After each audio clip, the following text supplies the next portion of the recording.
बहुत पुरानी बात है। गौतम बुद्ध एक शहर में प्रवास कर रहे थे। उनके कुछ शिष्य भी उनके साथ थे। उनके शिष्य एक दिन शहर में घूमने निकले तो उस शहर के लोगों ने उन्हें बहुत बुरा भला कहा। शिष्यों को बहुत बुरा लगा और वे वापस लौट गए।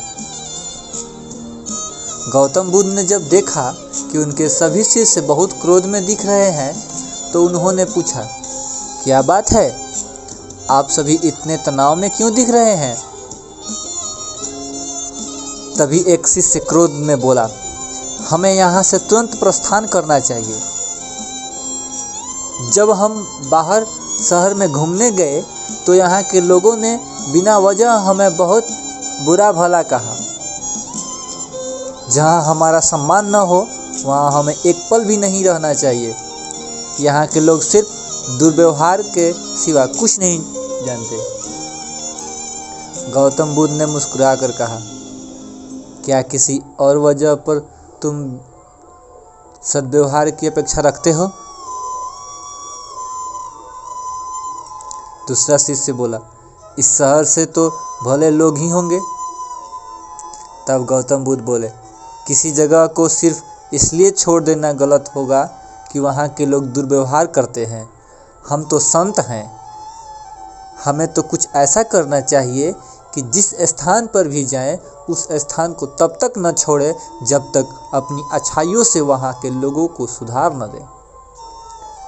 हम जिस भी स्थान पर जाएं वहाँ के लोगों को कुछ न कुछ भला करके ही वापस लौटें। हमारे अच्छे व्यवहार के बाद वह कब तक बुरा व्यवहार करेगा?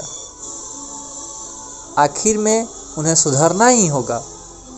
वास्तविकता में संतों का कार्य तो ऐसे लोगों को सुधारना ही होता है। सही चुनौती वो है जब हम विपरीत परिस्थितियों में खुद को साबित कर सके। ये सभी बातें सुनकर बुद्ध के प्रिय शिष्य आनंद ने प्रश्न किया, उत्तम व्यक्ति किसे कहते हैं?